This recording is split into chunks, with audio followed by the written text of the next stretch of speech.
All right, so my presentation is going to be on the management of a patient with neck pain with headaches and balance deficits.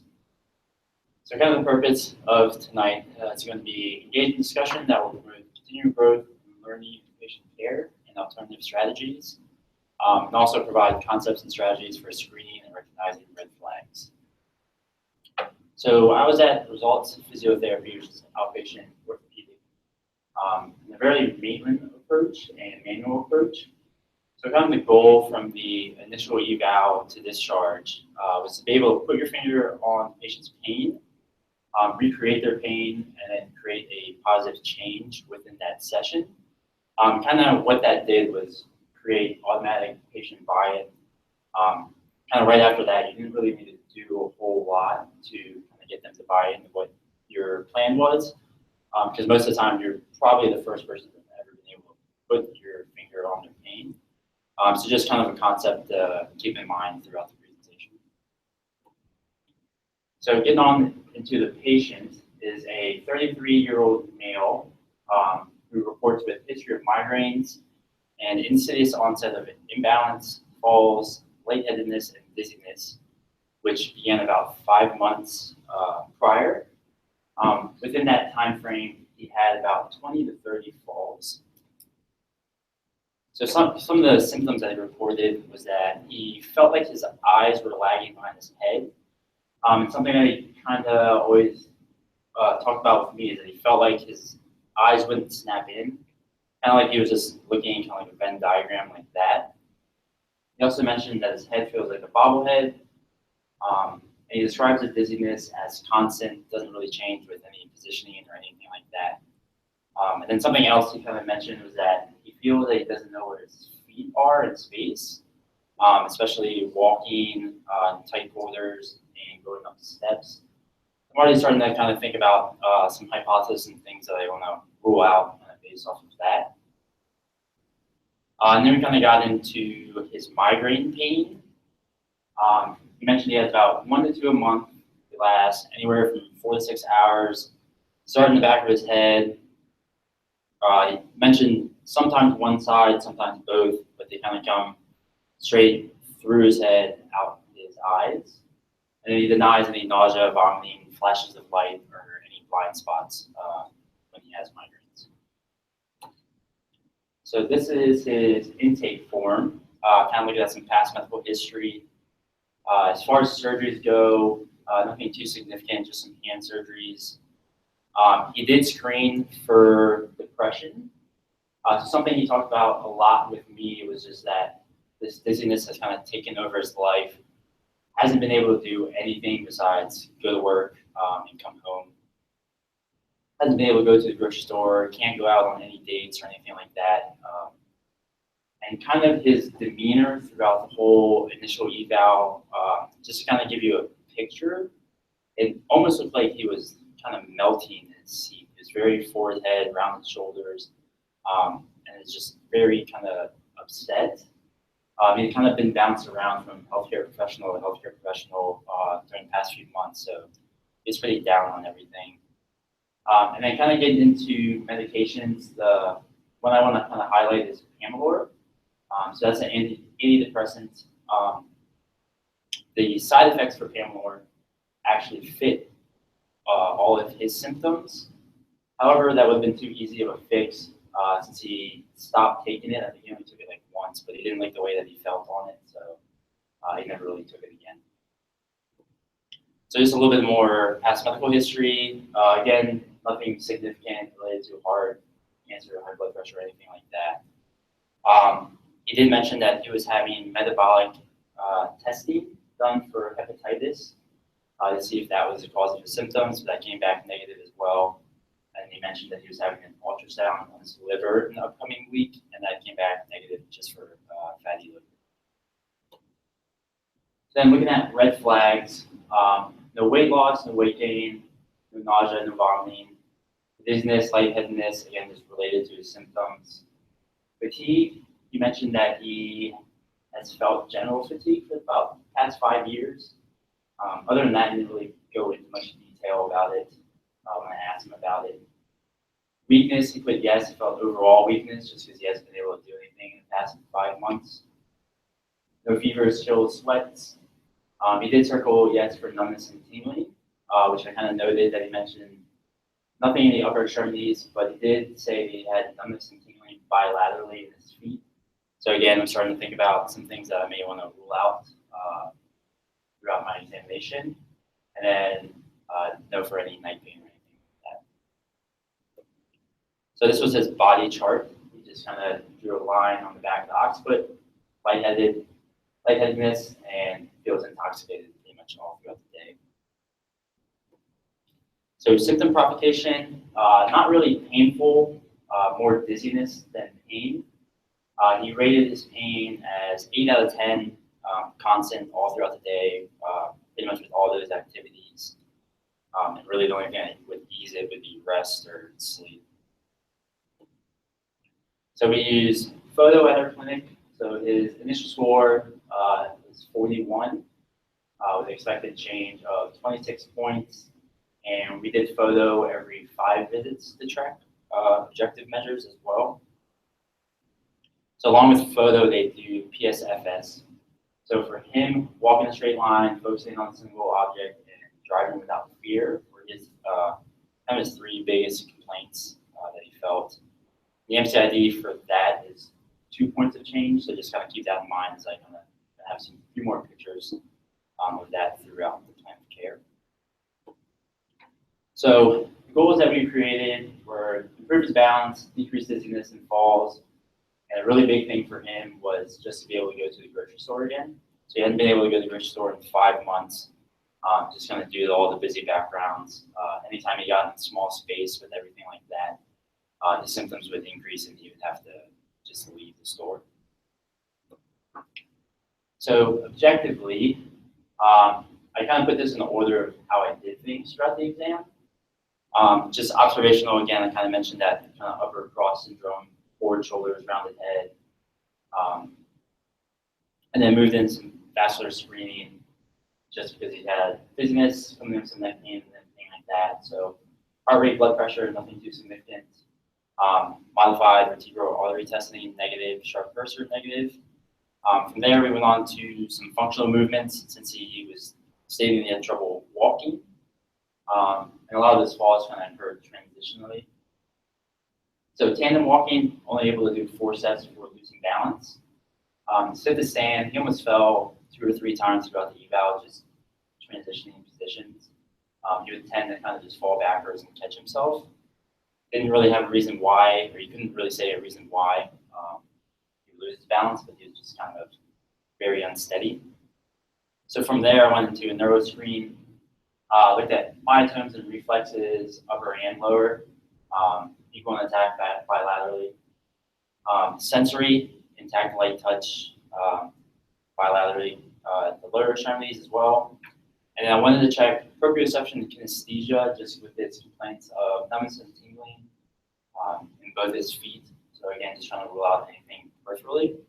And those were equal and intact at great toe and ankle bilaterally. And then getting into some cranial nerves, I looked at 3, 4, and 6. And the biggest issue he had was maintaining gaze. Gaze holding, tracking, he had issues going across the midline is when he would kind of lose focus of whatever object I was using and kind of increase his symptoms. So then, again, with all the dizziness and everything that we kind of mentioned, I wanted to rule out any inner ear dysfunction. So we did Dix Hallpipe roll tests. Both of those were negative. And then went into VOR. Again, just unable to maintain gaze, which increases symptoms. And then I wanted to look at his balance as well, since he kind of reporting that he had really bad balance. Position 1 and 2 were pretty fair. 2 a little bit worse. Getting them up on foam, again, he almost fell. Unable to do that. Single leg stance, unable to. So kind of from there, I wanted to get into his neck, kind of look at that and see if I can reproduce any migraine pains or reproduce any of the dizziness in any of the joint segments. So range of motion, cervical, limited rotation, side bending. Then I kind of got into some muscle strength testing. I didn't put it on there because there was nothing too significant in the upper extremities besides deep neck flexor endurance test. I was unable to maintain that chin tuck for 5 seconds. But then looking into joint mobility, upper cervical hypomobile, lower cervical hyper, and throughout the thoracic, he was pretty hypo. At C2, C3, I was able to reproduce his migraine pain. So that was kind of going to be my asterisk sign kind of throughout, and rechecking that kind of throughout each visit, just to see how I was moving, and B, if I'm able to reproduce his migraines kind of throughout the clinic care. So my diagnosis that I kind of came up with them is from the recommended classification criteria for neck pain impairment. Neck pain with headache or craniocervical or cervical cranial syndrome. All the symptoms kind of fit in with that, and then the interventions on the side I'll kind of get into a little bit more here. I think secondarily, I would put that it was neck pain with movement coordination impairment as well. I think stability was also an issue. So just kind of look at the IFF model, again, kind of touch base. His script that he came in with was migraine aura. His impairments, again, just decreased range of motion, joint mobility, balance, strength, and endurance. A lot of difficulty with just walking, transition conditions, driving. One thing to note is he was very motivated. He really wanted to just kind of get rid of this dizziness and just get back to his daily life. So plan of care, we kind of decided on twice a week for 6 weeks. We chose twice a week because that's the only way that you could only get in 2 times a week. And then 6 weeks again, just so that we can see some true strength and endurance changes in some of the musculature that we're going to be targeting. So at this point, are there any questions or anything? What was his diagnostic history test? Oh, so he had MRI prior, negative. He's also seen an ENT, nothing significant there. CAT scans, negative. So that was all prior to coming to me. So he was referred by a neurologist. Normal, everything, brain. Yeah. So I mean, throughout the eval, it's kind of going all over the area, all over the place. Just really wanting to rule out anything more significant, because that's exactly what I was thinking. So, did not, but he didn't really. When he stood up, you would get dizzy. Yeah, but even just standing, he would almost fall, even after being standing for a while. So it was, that just crossed my mind. Good. So intervention-wise, kind of the initial focus, along with the manual, focusing around upper cervical, was going to be focused on re-education, strengthening the postural musculature, activation and recruitment of the deep neck flexors and extensors, and then kind of progress the interventions from supine to seated to standing as he kind of progressed through those. And then later, as he could tolerate, kind of introduce some VOR, base stabilization, and balance exercises. So during week 1, as I kind of mentioned, during the initial eval, I was able to reproduce his migraine pain. He actually sent us an email the next day saying that when he got home, he had about a migraine of about 8 out of 10, but felt much better the day of the email that he sent us. It was actually a really good email. He said he was really excited because it's the first time anyone's been able to reproduce his migraine, and he felt better the next day. So from there, we kind of felt like, okay, we're on to something. He's really motivated. He's kind of bought in. So the next visit he came in, I wanted to start on kind of reassessing and kind of mobilizing that segment again, and then follow that up with some mobility, strengthening, and stabilization exercises. So about 5 to 10 minutes after just mobilizing the segment for maybe a minute tops, because I didn't want to increase his migraine to 8 out of 10, maybe a 2 or 3, something that's still functional for him to be able to be functional later that day. But after about 5 to 10 minutes of manual, he started having some severe headache symptoms, increase in light sensitivity. He started having difficulty formulating sentences and speech. And I kind of noted a slight midline shift. He was just kind of sitting there, kind of covering his eyes. So he kind of laid down. I was just talking with him. He also started shaking or tremoring on his left upper extremity. So while this happening, what did I do? I kind of continued to monitor his symptoms. Just kept talking with him, kind of figuring out, is this a migraine? Is this something else that's happening? He said this is very normal for him when he has migraines. And then he also said when he has severe migraines, he gets left facial droopiness and kind of left-sided paralysis, numbness. So he's telling me this, and so I'm kind of freaking out because I'm like, that's a really weird symptom. All the other ones kind of fit migraines. But he's telling me this. I'm asking him, is this something your neurologist is aware about? He says, yeah, this is very normal for me. He's like, usually people want to call the ambulance, but I always say no. So what should I have done besides just talking with him? I should have rechecked his vitals. Again, just thinking of any vascular compromise, especially where I was pressing with vertebral artery. I think that I wasn't too concerned with that, although I definitely should have done it, was that it was something that I could mechanically reproduce and that I did it twice. So that kind of calmed me down in terms of my decision making, but I mean, looking back on it, 100% should have just rechecked his vitals very easily. But the symptoms improved in like 10 minutes, and we sent him on his way, and then shot us another email the next day and said he felt fine, it wasn't that bad. So, kind of figuring out the next step is, should I continue to treat? Should I treat and refer, or kind of hold and treat? And kind of the decision that I made is called his neurologist, got on the phone with the neurologist, told him what I saw, told him I was able to mechanically reproduce this twice, and kind of the discussion we had and decision we both kind of came up with was hold on any manual or anything that's going to reproduce that until he has the CTA with and without contrast, and just continue to focus on cervical stability. So kind of the focus went away from mobilizing that segment and really focusing on stability of the neck and posterior strengthening of musculature. So this home exercise program initially started with just deep neck flexor activation and endurance. That was pretty core, and just postural exercises just to get them kind of out of that position all day.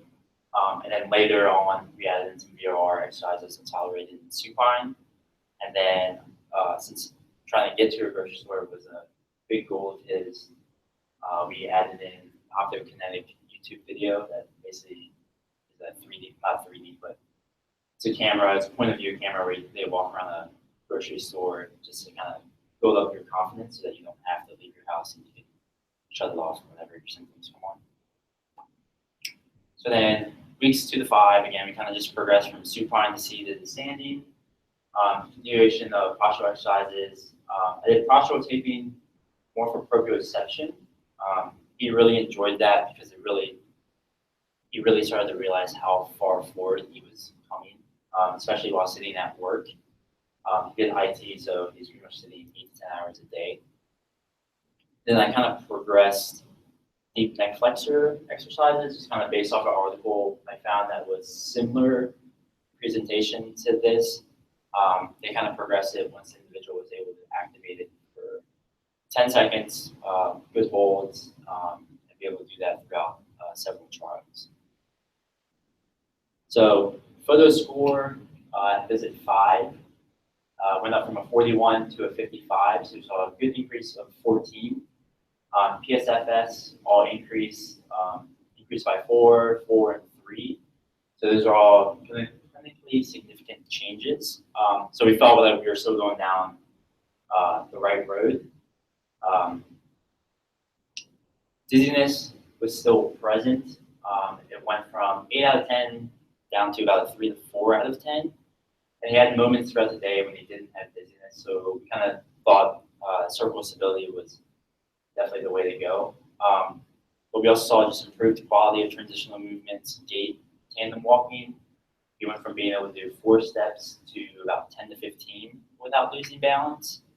At this time, deep neck flexor activation endurance kind of increased from about 5 seconds to about 30 seconds. He had no falls throughout these 3 or 4 weeks, no migraines or headaches, improved posture, overall appearance was a whole lot better. He was coming in a lot happier, more upright, and even some of the other PTs and PTAs even said they just generally just looked a lot better. So then visit 10 photo score had an increase of 7. PSFS, however, didn't increase at all for items 1 and 3, and we actually had a decrease in focusing on a single object. So kind of at this point, we had kind of plateaued, I feel like, in the cervical stability region. And so I kind of wanted to introduce some of the VRR, gait stabilization, and balance exercises. So for a lot of those, we initially started seated, especially for the ×1, ×2 viewing, which he was unable to tolerate. He just, anytime his head was unsupported, his symptoms would still increase pretty significantly. So we kind of dropped it down to supine, which he better tolerated, but still pretty difficult for him, especially when he tried to increase frequency. And then we added in seated busy background, standing, and then walking. Again, to just try to simulate being in a grocery store. And then getting on balance, stable, unstable surfaces. At this time, he was actually able to be on an unstable surface without falling, with feet shoulder width apart. Working on that with eyes open, eyes closed, and then working on tandem walking and continuing progression of cervical stability. So this was his final photo with me at visit 15. So photo score only increased by 1. However, since introducing the kind of VOR gait stabilization exercises, PSFS increased quite a bit from 2 points on the first one, 5 points on focusing on single object, and I think another 3 on driving without fear. So felt like we're still making a lot of good functional changes with him and improving a whole lot. So you still see in my CI just because we did feel like there's still things to work on with him from a stability standpoint, and also trying to get him back into the grocery store. The first or the week before I left, he did mention he did try to go to the grocery store. He said it went terrible. He walked in, basically walked out, and he was pretty discouraged by that. But we kind of chatted. Thought maybe we try to jump into grocery store too quick.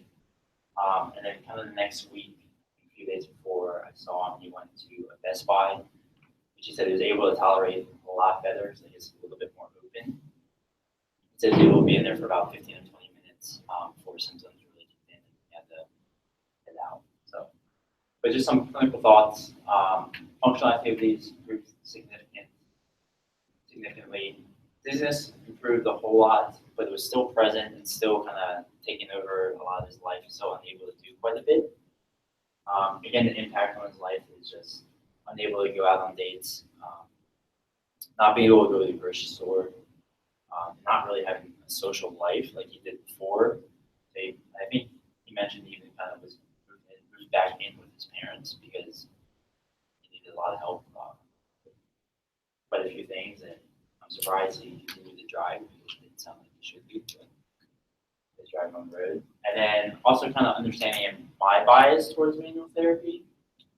So kind of as I was writing this case, and kind of thinking about how not necessarily getting in and mobilizing the segment that I really wanted to, and just focusing on cervical stability and kind of seeing all the changes that we did, really kind of made me rethink kind of benefit to risk, I guess you could say, kind of for future patients. I will say around week 5, the CTA results came back. They were negative for anything. But we still kind of held off on manual because we were still seeing pretty good changes. So, questions?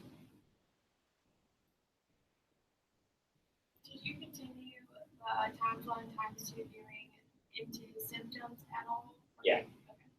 Yeah, so we try to dose it,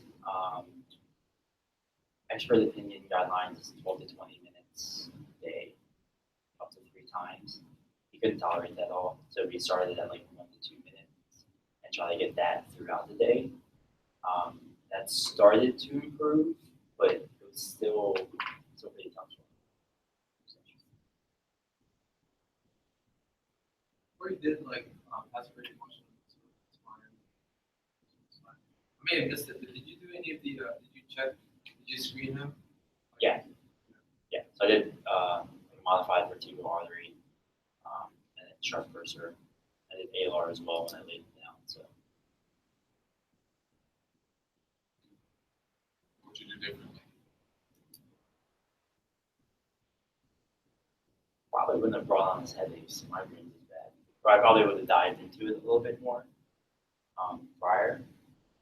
Just because I did reassess cervical spine. It was pretty hyper, kind of that mid to lower region. So kind of stiff up there, but I think staying away from the main. Aggressive were you with him? Not very aggressive at all. I mean, I didn't even get into a grade 3, maybe a 2. The symptoms kicked in. Yeah, so we kind of looked up his symptoms after we had that incident on the second visit. So I don't know if this is what he had, but you can have hemiplegic migraines or basilar pontine migraines, which their symptoms will mimic a stroke, but they're not having a stroke. So we kind of thought, okay, maybe that's what it was. It's very rare, but I couldn't tell you if that was it or not. Is he an anxious guy? Not really. He did have some stressors, so he would be on call like once every 5 weeks, and when he was on the call, he wouldn't get any sleep. And those days that I saw him, everything was just out the roof. And he knew that was contributing to his symptoms, but there's nothing he could do. He just got like a 25% or 25% raise. He just got promoted, so. Has he got Naclazine or? Just, You know why not? Yes. no, yeah. Yeah. I don't think anybody thought it was a vestibular issue or an inner ear. No, I don't. But So hard. yeah, Did you ever talk to the doctor other than that one time? And do you wish that you would have? If you didn't, do you wish that you would have a better contact? probably.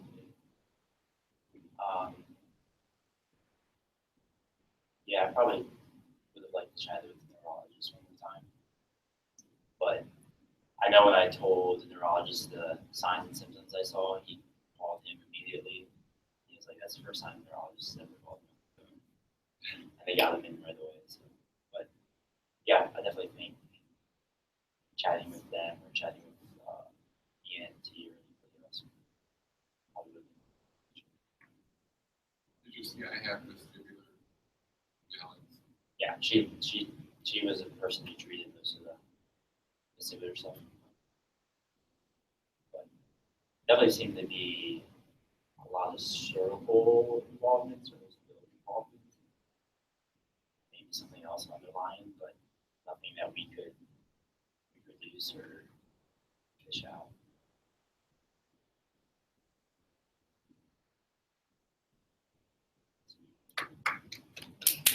What's the other question? I have a question. Dr. Eagler just said, interesting case, nice job.